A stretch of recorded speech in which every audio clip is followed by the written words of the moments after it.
여러분 세계 최고의 부자가 누군지 혹시 아십니까? 2019년도에 포브스가 선정한 세계 최고의 부자는 제프 베조스였습니다. 어느 순간부터인가 빌 게이츠를 제쳤고요. 제프 베조스는 아마존 회장입니다.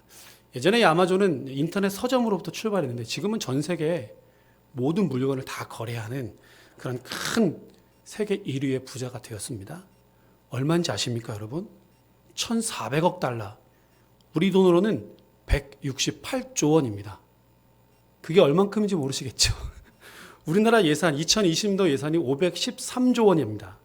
거기에 비하면 약 3분의 1 정도 해당하는 엄청난 부자죠. 2등은요, 빌 게이츠, 마이크로소프트고요. 3위는 투자의 귀재라고 알려있는 워렌 버핏이고요.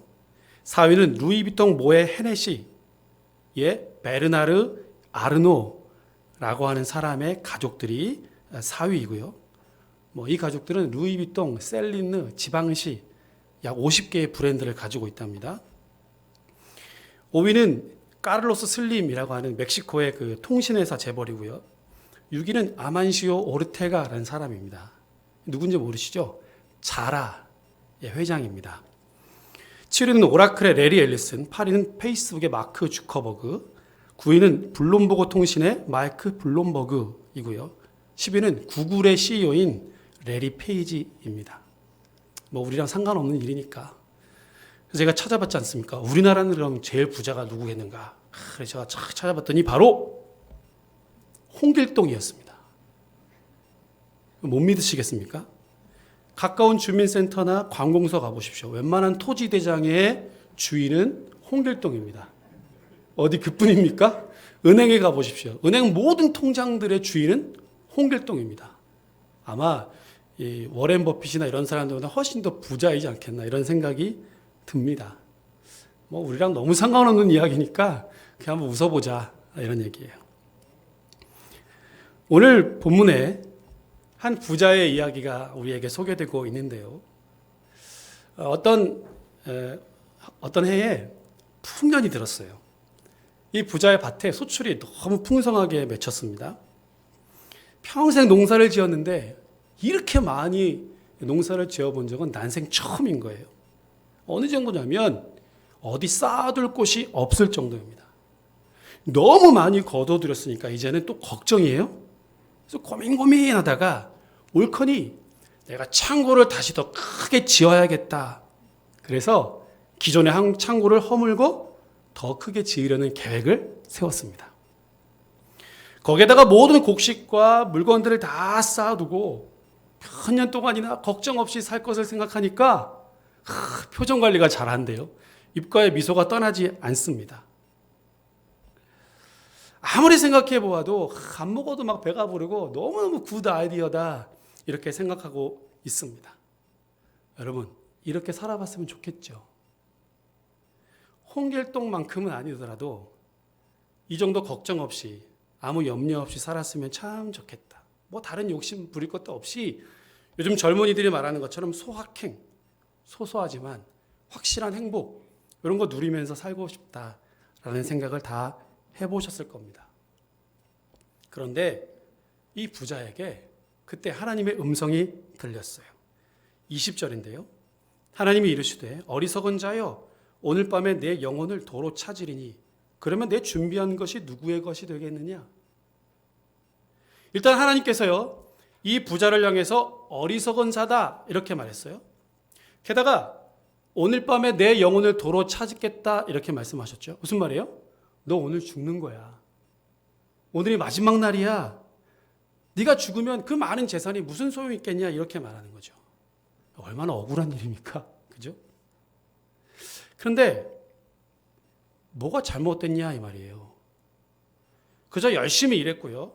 그 대가로 밭에 풍년이 들었습니다. 창고가 좁게 여겨져서 좀 더 크게 지으려고 했을 뿐입니다. 누구 도둑질해서 뺏은 것도 아니고요. 불로소득한 것도 아닙니다. 창고에 좀 쌓아두고 편하게 몇 년 지내보자 라고 하는 게 뭐 그리 잘못됐습니까? 혹시 하나님께서 사촌이 땅 사면 배 아프다고 하시더니 하나님도 배 아픈 건 아닌가? 뭐 이런 생각이 들죠. 괜히 심술 부리는 것 같아요. 그죠? 여러분, 우리가 뭐 큰 욕심 냅니까? 평생 땀 흘려 일했고 이제 은퇴하고 조금 편하게 살고 싶다 생각하는 것 큰 잘못 아닙니다. 누가 무슨 이건희 같은 큰 부자나 회장님 되고 싶다 뭐 이런 말도 아니잖아요. 그죠? 자, 그러다 보니까 성경에는 영 부자들에 대해서 탐탁치 않게 말하고 있습니다. 탐탁지 않은 정도가 아니라 아주 부자를 무시하고요, 죄인 취급하죠. 이런 이야기도 성경에 있어요. 어떤 부자 청년이 예수님께 와서 어떻게 하면 영생을 얻을 수 있습니까? 이렇게 물었죠. 그러자 예수님은 율법을 다 지켰느냐? 아니, 당연하죠. 제가 어릴 때부터 그 모든 율법들을 다 잘 지켰습니다. 그러자 예수님께서 또 요청하셨어요. 그러면 가서 네 모든 재산들을 다 팔아서 가난한 사람들에게 나누어 주어라 이랬어요. 그랬더니 예수님이 뭐라고 하셨어요? 그 다음에 이 청년이 어떻게 합니까? 이 청년이 재물이 많은 고로 슬픈 기색을 하고 돌아갔더라. 울상을 하고 집에 갔다 이 말이에요. 그 후에 제자들에게 말씀하시기를 부자가 천국 가는 것이 너무너무 어려운데 어느 정도냐면 어느 정도요? 예, 낙타가 바늘구멍을 통과하는 것보다 훨씬 더 어렵다. 그것도 불가능한 일이잖아요. 낙타가 어떻게 바늘구멍을 통과합니까? 그런데 부자가 천국 가는 건 그거보다 더 힘들다고 하니까 부자는 아예 천국 갈 생각하지 말아라 라는 거죠. 그뿐 아닙니다. 이제 곧 보게 될 누가복음 16장에 가면 누가복음은 유일하게 이 이야기가 기록되어 있는데요. 부자와 거지 나사로 이야기. 누가 천국 갑니까? 거지 나사로만 천국 가고 부자는 지옥에 가더라. 어쩌면 예수님에게 이 부자들을 향한 열등감이 있으셨나 모르겠어요. 이토록 부자들에 대해서 부정적으로 말씀하실 이유가 도대체 어디 있겠습니까? 괜히 남 잘 되는 거 보지 못하는 배 아파서 그러시는 것처럼 그렇게 보여집니다. 그죠? 얼마 전부터 저희 아이들 이름으로요, 주택 청약 통장을 다시 시작했습니다. 2개 다 들었어요. 2명이니까. 둘째 아이는 아직 고등학생이라 10,000원만 넣고 그냥 멈춰뒀고요. 나중에 하라 그러더라고요. 큰아이를 위해서 한 달에 20,000원씩, 그 20,000원씩 들어간다면서요. 그걸 했어요. 이제 얘가 20살이 됐으니까 어느 날 또 장가 간다 그럴 거 아니에요. 그러면 집이라도 한 칸 해줘야 되는데 지금 뭐 당장 뭐 어떻게 해줄 수가 없잖아요. 평생 모시고 살 수도 없고요. 그래서 이제 뭐 슬슬 계획을 해야겠다. 그러던 어느 날 나도 한번 해볼까? 한 번도 해본 적 없거든요. 여태까지 제가 결혼하고 지금까지 사는 동안에 내 이름으로 집을 가져본 적이 없기 때문에 이게 무주택자들에게 우선적으로 된다면서요? 그래가지고 얘가 여기 근처에 교산 여기다가 하나 얻어보려고 제가 이렇게 하고 있습니다. 계획을 세운 거예요. 이걸 얻어서 시세 차익을 누리려고 하는 것 아니고요. 아이들에게 유산으로 물려줄 생각 추호도 없습니다. 그저 은퇴 이후에 조금이라도 부담 주지 않고 편하게 살고 싶다라는 생각 때문에 그렇습니다. 여러분 다들 그러시잖아요? 다들 뭐 그렇게 든든하게 연금을 들어주신 것도 아니잖아요? 여태까지 자식들 뒷바라지하고 뭐 남은 게 있습니까? 게다가 우리나라는 초고령화 사회 된다고 하죠. 2045년인가요? 이제 인구의 65% 이상이 전체 인구의 20%인가? 65세 이상이 20% 정도 된다. 다 노인 사회가 됩니다. 이제 수입 없이 50년 정도는 살아야 되는. 그래서 뭔가를 준비해야 하는데 이것저것 다 해놓고 보니까 뭐 준비한 게 하나도 없잖아요, 여러분. 자, 그런데 오늘 예수님은 이 부자를 향해서 어리석다 말씀하셨어요. 한참 창고를 크게 지을 생각에 기분이 너무너무 좋았는데 너 오늘 밤 마지막이야 이런 말씀하셨습니다. 성경에 부자로 살았던 사람들이 참 많잖아요. 아브라함도 그렇고 여러 족장들 다 마찬가지고요. 욥도 그랬고요. 솔로몬도 그랬고요. 당대 최고의 부자들이었습니다. 하나님을 경외하면 들어가도 복을 받고 나가도 복을 받는다면서요. 심지어 떡반죽 그릇도 복을 받는다면서요. 하나님을 경외하고 잘 섬기면 가무는 해에도 청청하고 철마다 열매를 맺을 수 있다고 했고요. 하나님 말씀에 순종하면 밭고랑에 물을 넉넉히 대신다. 수많은 구절에서 하나님 그런 복을 약속해 주셨습니다. 록펠러도 그렇고 카네기 같은 사람도 그렇고 다 성경적으로 살았던 부자라는 이야기 여러분 잘 들어보셨죠? 근데 왜 예수님은 부자들에 대해서 이렇게 탐탁치 않게 여기시는 걸까요? 죄송합니다. 아침부터 너무 열을 내가지고 죄송합니다. 그럼 우리는 어떻게 살아야 할까요? 오늘 읽은 본문에 아주 길게 여러 이야기들이 서로 소개되고 있습니다. 어쩌면 서로 연관성이 없어 보이는 것 같지만요. 먼저 예수님께서 제자들을 향해서 바리새인들의 누룩을 조심해라 말씀하셨죠. 지난주에 본 것과 같은 그런 맥락입니다. 이제 제자들을 교육하고 훈련시키려는 그런 의도가 들어있다라고 하는 것을 이제 알 수 있고요. 그래서 뭐라 말씀하시냐면 마땅히 두려워할 자를 두려워해라 그랬어요. 11절에서는요. 위정자나 권세 있는 자들 앞에서 주눅들지 말아라. 염려하지 말아라 그랬어요. 그 다음에는요. 수만 명의 무리들 가운데 한 사람이 예수님께 나와서 뭔가를 요청했어요. 아마 그 형님하고 재산 분쟁에 있었던 모양이에요. 유산을 나누는 문제 때문에 형과 함께 어쩌면 소송 벌이고 있고 고소고발하고 막 싸우고 있었는지 모르겠습니다. 자기 형한테 이야기해서 이 재산을 좀 잘 나눠달라라는 겁니다. 자, 그래서 예수님 뭐라 하셨어요? 기분이 엄청 나빠하시면서 야, 내가 너희들의 재산 나누는 자냐? 내가 그렇게 하찮은 일을 하는 사람이야? 마치 이렇게 말씀하시는 것 같아요. 그리고 나서 오늘 이 어리석은 부자의 비유입니다. 자, 그리고 그 다음에 이어서요. 무엇을 먹을까, 무엇을 마실까 염려하지 말아라, 근심하지 말아라. 저 하늘의 까마귀를 보라, 들의 백합화를 보아라. 우리가 너무 잘 아는 말씀이죠. 먼저 하나님의 나라를 구해라, 하늘의 보물을 쌓아두어라, 이런 말씀하셨습니다. 그래서 멀찍이 떨어져 이 본문을 조망해서 보면 전체를 압도하는 중요한 단어들을 만날 수 있습니다. 여러분, 그것은 두려워하지 말아라, 염려하지 말아라, 걱정하지 말아라입니다. 앞뒤로 이 말씀들을 크게 배치해 놓고 그 중간에 어리석은 부자의 이야기를 삽입한 겁니다. 이게 누가의 의도였습니다. 지난주에 우리는요, 바리새인과 율법 교사들의 형식적이고 외식적인 신앙의 태도를 함께 살펴보았습니다. 그러면서 내 모습도 발견했죠. 누구나 깨어있지 않으면 우리 모두가 다 우연찮게 우발적으로 바리새인이 충분히 될 수 있다 말씀드렸습니다. 자, 그리고 바리새인과 율법 교사들이 거칠게 예수님을 몰아붙이죠. 이제 그를 책 잡으려고 모의하기 시작합니다. 제자들은 이 유대 종교 지도자들의 거친 숨결을 느낄 수 있었습니다. 두려웠겠죠. 이 사람들이 어떤 사람들이 아니까, 붙잡히면 어떻게 될지를 아니까 벌벌 떨었을 겁니다. 그래서 예수님께서 마땅히 두려워할 자를 두려워해라 말씀한 거예요. 더불어서 11절 읽어보실까요, 여러분? 11절입니다. 시작.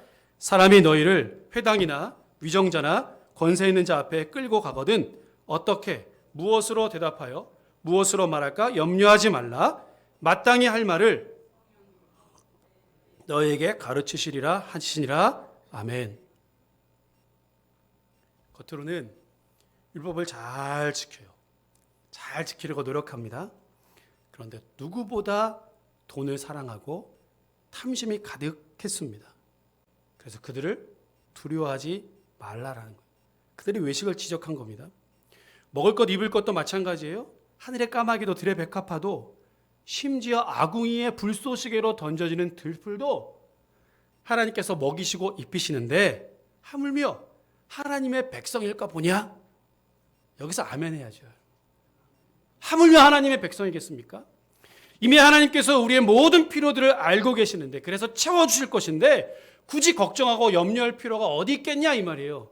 염려한다고 키가 10cm 더 큰다 생각했으면 지금쯤 제 키는 한 195쯤 됐을걸요. 그죠? 그렇지 않겠습니까? 염려하기로 한다면 말입니다. 그 말이 아니라는 거죠. 자, 그래서 29절부터 31절도 한 번 더 읽어보겠습니다. 시작. 너희는 무엇을 먹을까, 무엇을 마실까 하여 구하지 말며 근심하지도 말라. 이 모든 것은 세상의 백성들이 구하는 것이라. 너희 아버지께서는 이런 것이 너에게 있어야 할 것을 아시느니라. 다만 너희는 그의 나라를 구하라. 그리하면 이런 것들을 너희에게 더하시리라. 아멘. 형에게 유산이 더 많이 돌아가는 것 같아서 분하고 억울했습니다. 분통이 터졌어요. 밤에 잠이 오질 않습니다. 어떻게 하면 내 몫을 다 챙겨올 수 있을까 노심초사합니다. 그래서 형을 아마 고발했을지도 모르겠어요. TV에서 많이 보는 것들이죠. 어떻게 해서라도 내 몫을 정당하게 뺏어오려고 이 사람은 지금 눈에 불을 켜고 있습니다. 그런데 그것을 괜한 걱정이고 근심이라고 말씀하시는 거예요. 창고를 다시 지어서라도 내 소출을 지키고 싶고 떵떵거리고 살고 싶습니다. 그런데 이것도 괜한 걱정입니다. 이 많은 재산을 어떻게 지킬까? 자기가 평생 먹고도 다 먹지 못하고 죽을 만큼 이 많은 곡식을 어떻게라도 지키고 싶었는데 이게 염려라는 거예요.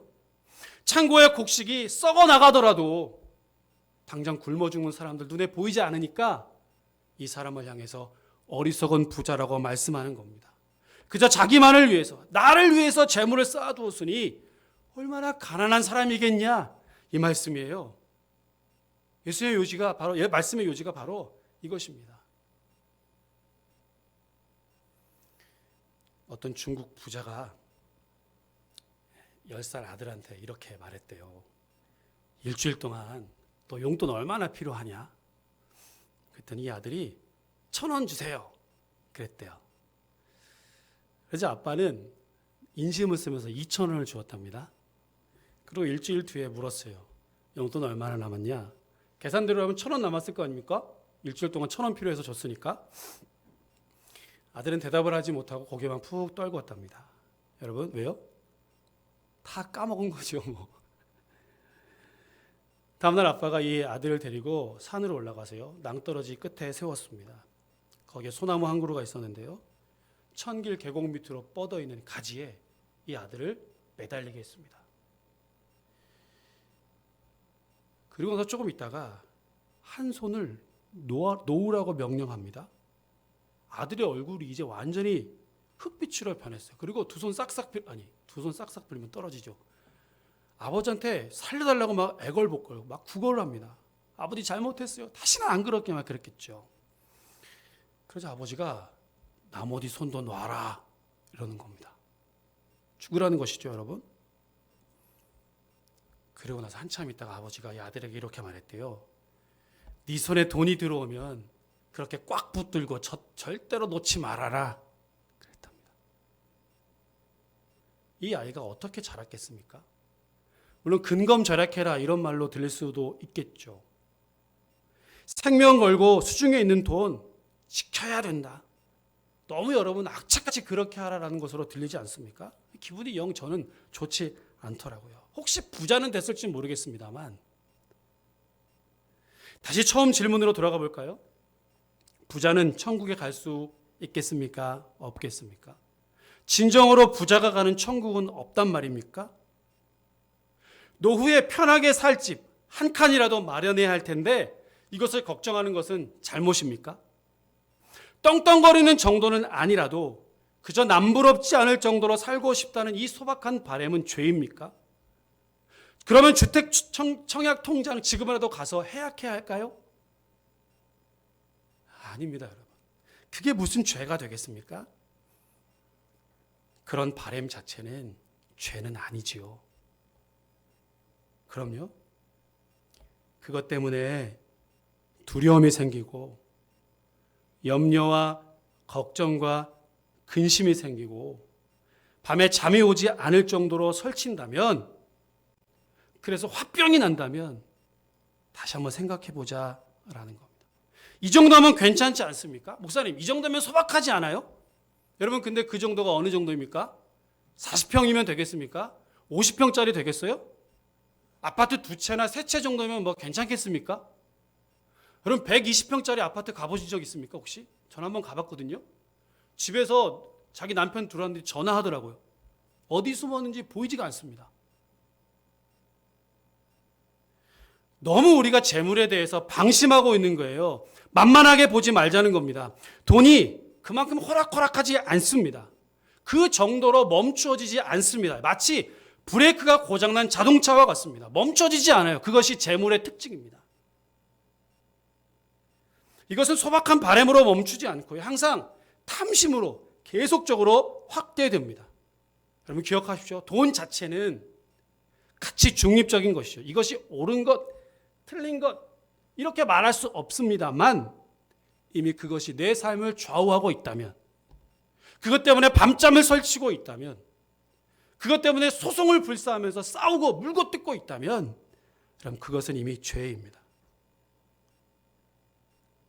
어느 여전도 회장님이 그랬대잖아요. 헌신 예배를 인도하시다가 여전도 회장님이 다 같이 찬송가 105동 부르겠습니다. 105장이지 무슨 105동입니까? 온통 머릿속에 그 생각만 있다는 거예요. 죄송합니다 장모님. 어느 장모님은 주일 아침에 기도하시다가 이랬대잖아요. 주여! 이렇게 해놓고 갑자기 생각 안 나니까 지난 밤에 밤늦게까지 사극을 보고 왔거든요. 통촉하여 주시옵소서. 온통 거기에 잡혀 있는 겁니다, 여러분. 예수님은 수차례요 돈 자체의 위험성에 대해서 지적하십니다. 한 사람이 두 주인을 섬길 수 없죠. 여러분 돈은요, 물질은요, 성경을 보는 관점을 흐트러버리고요, 신앙의 내용까지 변질시킬 수 있습니다. 언제든지 그럴 수 있는 영적인 힘을 가지고 있습니다. 그래서 돈을 만만하게 보아서는 안 된다 말씀드리는 겁니다. 그래서 염려와 걱정과 밤에 잠이 오지 않는 겁니다. 경험해 보신 분들은 잘 알 거예요. 화병 앓는 분들도 많이 있으십니다. 천국은 고사하고 이미 여기서 지옥을 누리고 살고 있는 걸요. 그것을 말씀하고 있는 겁니다. 탐심은 우상 숭배입니다. 골로새 3장 5장이에요. 그러므로 땅에 있는 지체를 죽이라. 곧 음란과 부정과 사욕과 악한 정욕과 탐심이니 탐심은 우상 숭배니라. 디모데전서 6장 17절입니다. 내가 이 세대에서 부한 자들을 명령하여 마음을 높이지 말고 정함이 없는 재물에 소망을 두지 말고 오직 우리에게 모든 것을 후히 주사 누리게 하시는 하나님께 두며 선을 행하고 선한 사업을 많이 하고 나누어 주기를 좋아하며 너그러운 자가 되게 하라. 아멘. 소박한 바람과 탐심의 경계는 그럼 어느 정도일까요? 어느 정도 하면 우리가 죄를 짓지 않고 살 수 있을까요? 오늘 제가 정해드릴까요? 몇 평 이상은 안 되고 자동차 어느 정도 사이즈면 안 되고 말씀드려볼까요? 그렇게 하면 저도 바리새인이 되니까 그렇지 않겠습니다. 내가 정하는 것이죠. 어떻게 하는 것이 탐심과 소박한 바람의 경계일까? 이것을 정하는 것이 중요한 게 아니라 오늘 예수님께서 우리에게 말씀하신 이 말씀에 다시 한번 귀 기울여 보아야 합니다. 마땅히 두려워할 분을 두려워하십시오. 하나님께 대하여 부요하십시오. 그의 나라와 그의 의를 먼저 구하십시오. 소유를 팔아서 낡아지지 않는 배낭을 만드십시오. 그 배낭에 하늘의 보물로 가득 채우십시오. 결국 탐심은 불안한 상황 때문에 미래를 대비하자라고 하는 것부터 출발했죠. 현재가 불안하니까 앞으로 어떻게 될지 모르니까 염려하고 걱정하고 근심이 되니까 그렇게 시작합니다. 그런데 이것이 어느덧 나를 휘감아 버리고 내 의지와 상관없이 나를 이리저리 휘둘리게 됩니다. 내가 그 정도로 멈출 정도로 나를 내버려 두지 않는다 이 말이에요. 보물이 있는 곳에 내 마음도 있기 때문에 자꾸 우리의 중심과 마음이 그쪽으로 향하게 되어 있기 때문에 결국 창고를 더 크게 지을 생각으로 밤에 잠을 이루지 못하기 때문에 결국 이것이 만족이 되지 않기 때문에 오늘 주님은 우리에게 이 탐심을 물리쳐라 말씀하고 있습니다. 부자가 죄인이고 천국 못 가는 것이 아니라 그걸 쫓아서 그렇게 되려고 발버둥치는 우리들도 어쩌면 부자보다 더한 죄인일지 모르겠습니다. 사랑하는 건강한 교회 성도 여러분, 그것보다 더 귀중하고 더 소중하고 내 목숨보다 더 소중한, 시간이 흘러도 그 가치가 변하지 않는 이 하나님의 것으로 우리의 중심을 채울 수 있기를 간절히 축원합니다. 마땅히 두려워할 뿐 하나님만 두려워하십시오. 그러면 아무것도 두렵지 않습니다. 그러나 하나님을 두려워하지 않으면 모든 것이 두렵습니다. 하나님이 채우실 것을 믿고 염려하지 마십시오. 그게 진정으로 지혜로운 자입니다. 앞날이 두렵죠? 불안하시죠? 그렇다면 천국의 보물을 쌓아 두십시오. 거기에 하늘의 참 지혜가 있습니다. 이런 은혜가 있기를 주님의 이름으로 축원합니다. 기도하겠습니다. 하나님 아버지, 어느덧 물질의 노예가 되어 이리저리 끌려다니는 우리의 모습을 오늘 말씀을 통하여 깨닫게 해주시니 감사합니다. 바보라고 어리석다라고 손가락질했던 이 부자가 내 모습이었습니다. 그것은 내가 살고 있는 집의 평수 때문이 아니라, 내 연봉 때문이 아니라 내 마음이 어디로 향해 있는지가 결국 중요한 사실임을 다시 깨닫게 해주셔서 감사를 드립니다. 썩지 아니할 것, 변하지 않는 이 영원한 가치, 하늘나라에 우리의 보물을 쌓게 하여 주시옵소서. 하나님께 모든 것을 맡겨드리고 염려하지 않고 하나님의 나라와 의를 먼저 구하는 하나님의 거룩한 백성들이 다 될 수 있도록 우리를 축복하여 주옵소서. 우리의 삶에 그래서 걱정 없이 채우시는 그 하나님을 날마다 고백하며 간증하는 우리의 복된 인생들이 될 수 있도록 우리 모두를 축복해 주시옵소서. 감사드리며 예수님의 이름으로 기도합니다. 아멘.